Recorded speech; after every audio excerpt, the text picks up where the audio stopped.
mataa oduu ispoortii addunyaa ta'uu jira.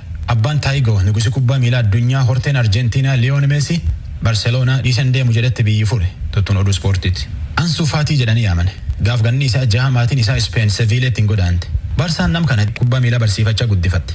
Garee biyyaatti ammoo kalee Baarsaa taphate. Yoo kalee taphate sun ganni isaa 17 fi bultii 311 goolii afran Barseloonaan Yukireeniin 4-2 ammoo keessa tokkisa galfate. Barkum 1924 asitti nami ganna 17 dhiyaatu. Akka Ansuu tapha jalqaba irratti Champions League irratti sunu nami goolii galfate. Ansuu Faatii kan sunu meetirii 18 caal goolii irra fagaatee galfate. Nami isaan duratti akkan dorgommii gurguddaa addunyaa irratti goolii galche Joan Rankius barkum 1925 gaafas nami sunini ganna 18 fi guyyaa 344 bule. Ijoollee Afrikaa hedduutti kilaboota kubbaa miilaa Awurooppaatii biyya addunyaa keessa taphaaf bibilliqa.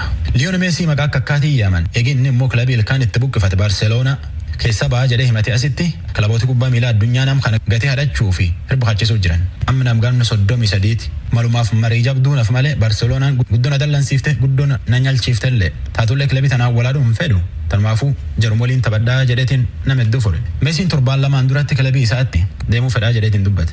Kilabiif biyyittii isaallee nam badhaasa kubbaa miilaa addunyaa guuree biyyi tanallee maqaatti tolchaana dhabuun fedhan. Taatullee kilabii isa tana jabeenni qofaan beekutti hin jiran.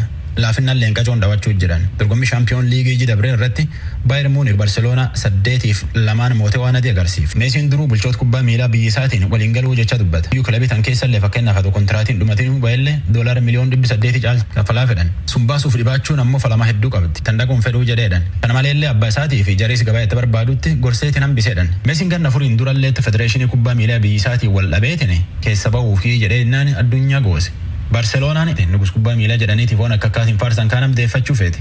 Leenjisaa haaraallee yaayyuu qaxaratti. Luis Suarez kontiraatiin haaressineef leenjisaan haaraa'ee kilabii tana Meesii akka ijoollee daddisuun feenuu jedhe. Meesiin marroo 731 caal Barseloonaa taphate. Goolii 634 caal galche. Meesiin abbaa ijoollee dhiiraa 3 hangafi isa Tiyaagoo. Abbaan Tiyaagoo bar dhufullee baarsum keessaan qubna qabaadhaa jedhe. Oduun har'aaf qabnu kanuma.